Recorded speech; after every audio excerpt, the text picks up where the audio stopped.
You may remember in January of 2009 when President Obama was inaugurated, there was this moment in which it looked like the war on terror was suddenly, abruptly over. He had, of course, run on a platform of change from George Bush's global war on terrorism. He'd been a big critic on the campaign trail of how the government had conducted itself in the years after 9/11. In his inaugural address, he talked about the getting away from the sense that there had to be a trade-off between constitutional ideals and security. And among the first things he did was issue a series of executive orders promising less secrecy, closing CIA black site prisons, banning torture, ordering Guantanamo closed.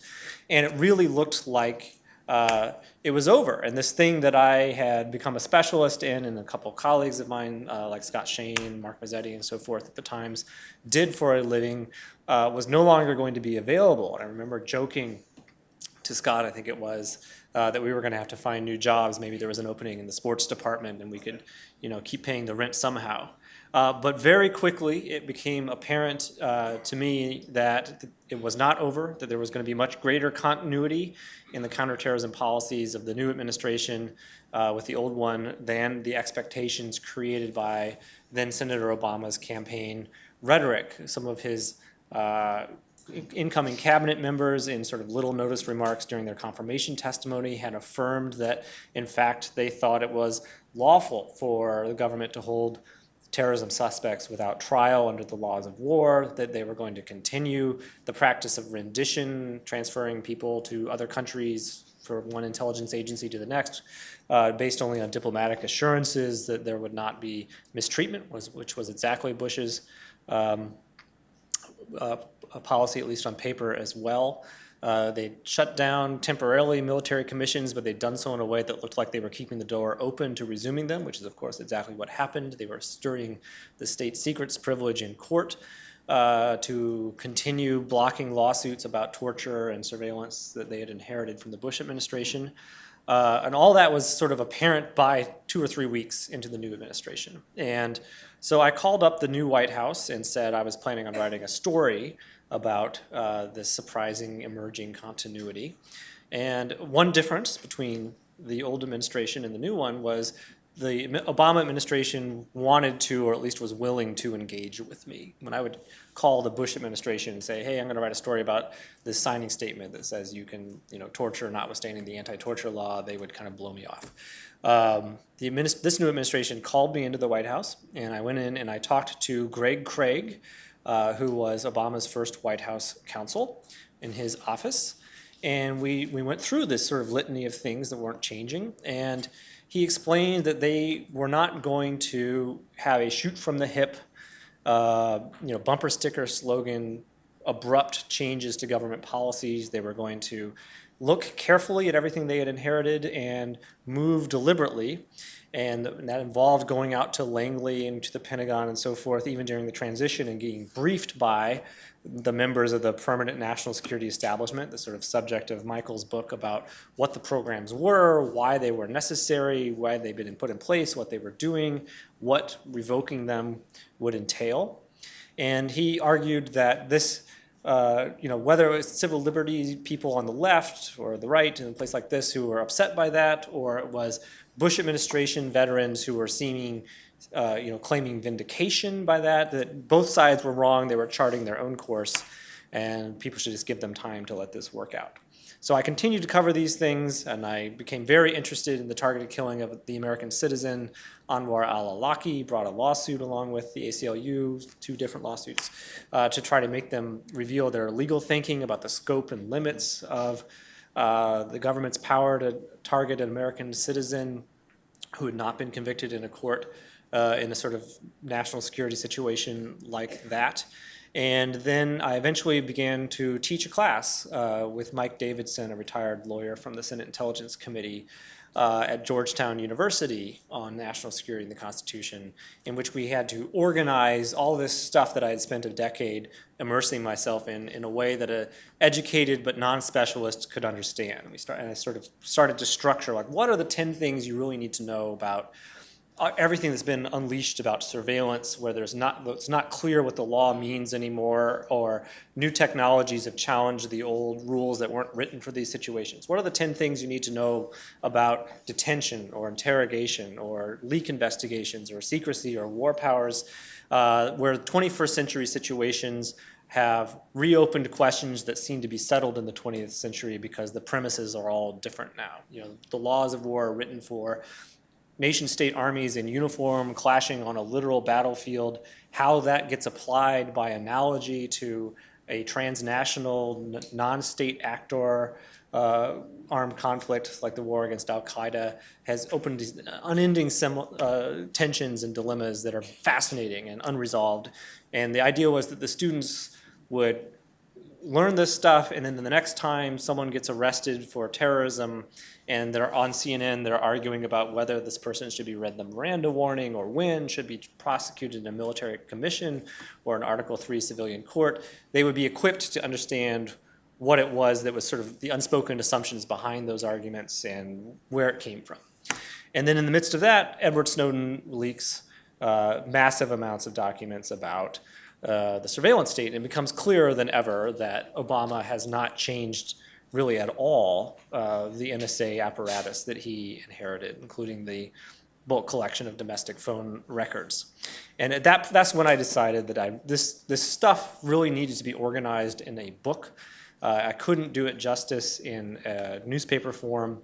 There was just too much material, and everything really related to everything else. You couldn't really understand what you were looking at in the argument about closing Guantanamo if you didn't also understand what had gone on with CIA torture and the attempt to prosecute, and then the failure to prosecute, and why commissions were collapsing, which in turn turned on what had happened on Christmas 2009 and the attempted underwear bombing and how that created this big fight in New York. And these things were an embedded web of complexity, and to tell it systematically was the goal. So I've spent, as the introduction mentioned, I spent the next couple of years organizing and researching. When I say I talked to 150 people, I don't mean that I had 150 interviews.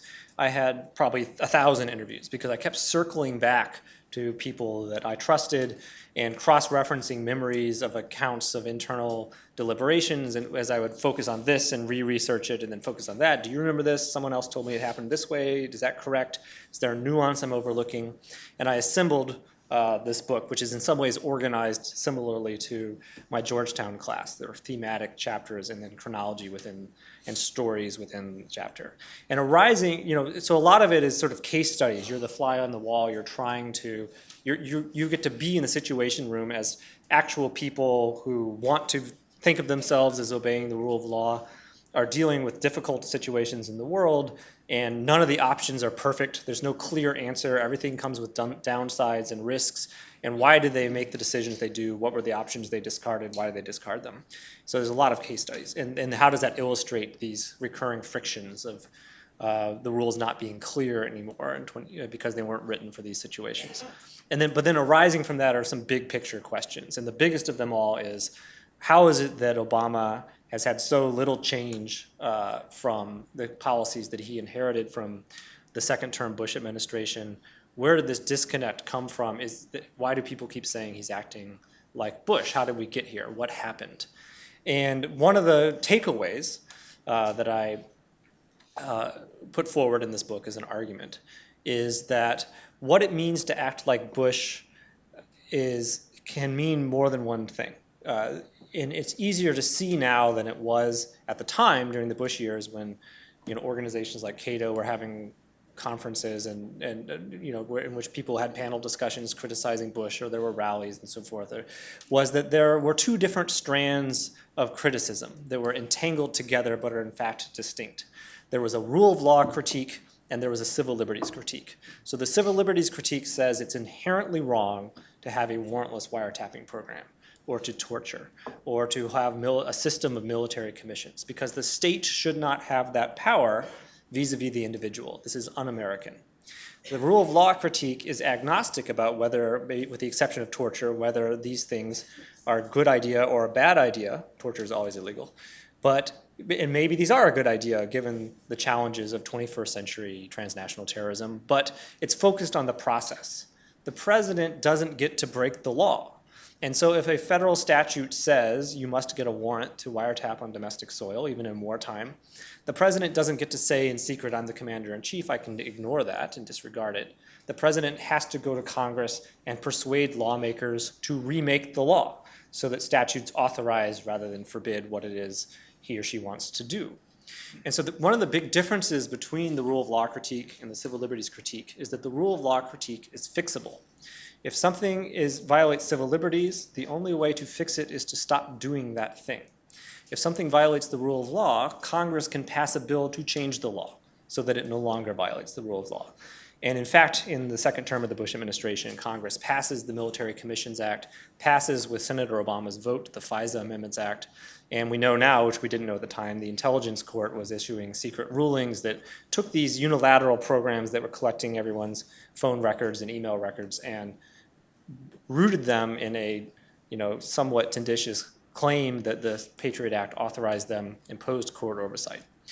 And so by the time Obama becomes president, if you think the problem with Bush, that acting like Bush means violating the rule of law in the national security sphere, the problem is largely fixed. If you think the problem is that acting like Bush is violating civil liberties, the problem is not fixed because who cares if Congress has blessed it? The government just needs to stop doing this thing.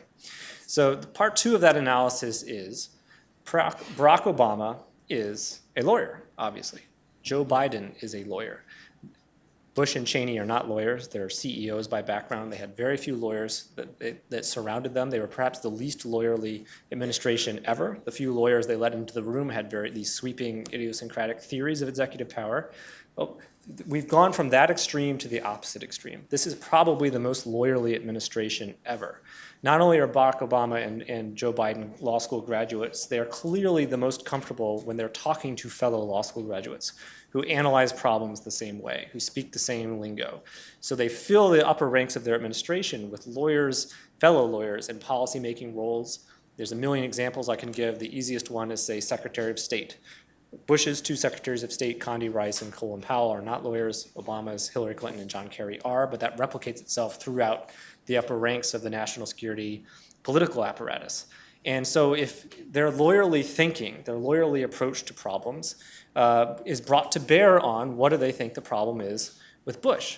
Not surprisingly, they are overwhelmingly, and if you go back and look at transcripts of things from the Bush years, they were the ones articulating the rule of law critique, not the civil liberties critique.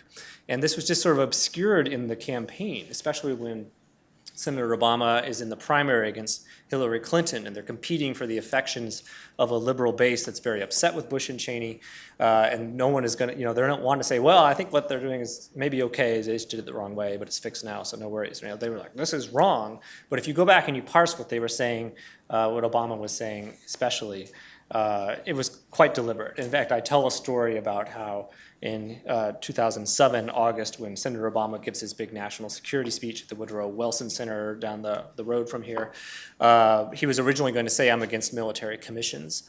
And Jay Johnson, who's now the Homeland Security Secretary and was in his first term the Pentagon General Counsel, a campaign advisor says, you don't know what problems you might encounter as president. You need to maintain flexibility. And they rewrite the speech so that he says, I'm against the Military Commissions Act of 2006.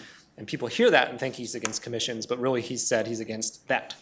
Commissions that were set up that way, which leaves him open to being pro-commissions under some other law, which is exactly what happens when Congress passes a new version of the Commissions Act and he embraces them.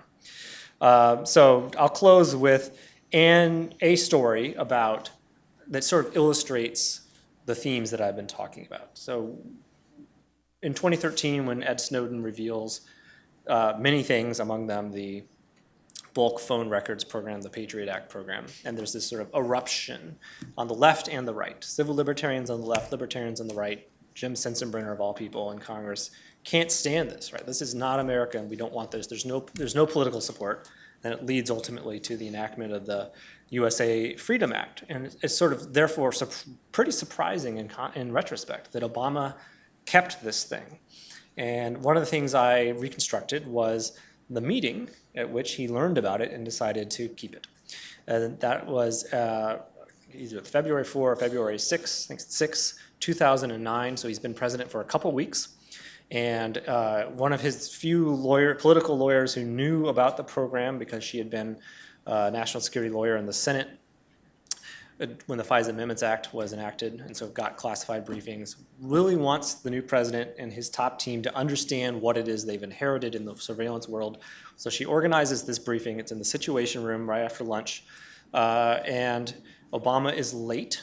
It's a sort of a fraught moment. Dick Cheney has broken with protocol to publicly attack him and say that his decision to end the black site program and torture is going to result in the United States being attacked in a catastrophic way. And the day before, Cheney says this, and that afternoon he's supposed to go meet relatives of the victims of the 9/11 attacks and the Cole bombing, who are upset with him that they've frozen military commission proceedings at Guantanamo. So it's a very sort of stressful moment with the possibility of an attack in the forefront of his mind. He comes in, he's chewing nicotine gum, so he's obviously a little bit stressed.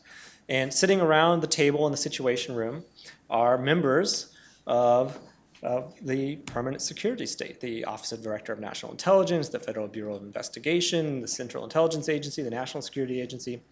They're directors and lawyers and Justice Department, national security officials, people, these are Michael's people, people who stay on between administrations and sort of run the show even as a George Bush is replaced by a Barack Obama.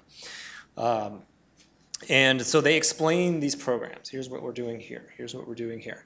And they get to the Patriot Act program, and they say, well, this allows us to trace indirect links between people, and we can use it to hunt for hidden cells, associates of known terrorists that we didn't know about, hidden associates, that is.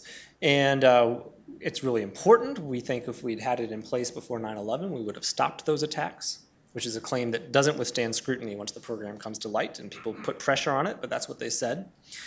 And it was put in place unilaterally by George W. Bush in October of 2001, and maybe there were some legal problems with it originally, but in 2006, the Intelligence Court began blessing it, and so it's rooted now in a statutory authority, and the Intelligence Oversight Committees know about it, and they're all for it, so all three branches of government are on board, and there's been some problems obeying the rules with it lately, we just discovered, but those are just technical, we're gonna fix them, and so we think everything's fine.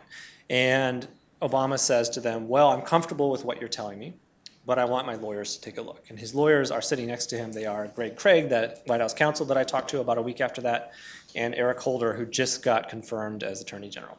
And so they go off and they look at it, and they do not disturb that initial sort of decision to mend and keep, not end that program.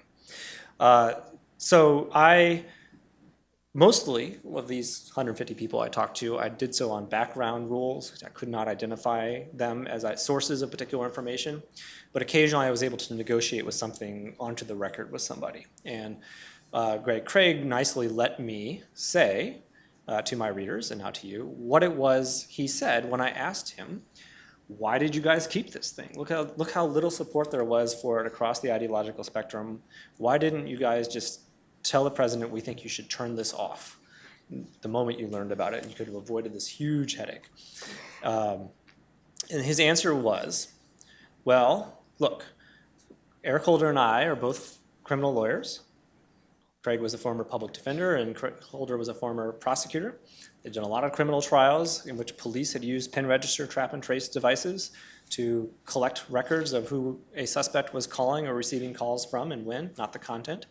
And they knew very well that in 1979, the Supreme Court had ruled that the Fourth Amendment does not cover that kind of data, because once you reveal something to the phone company, a third party, you have no expectation of privacy over it.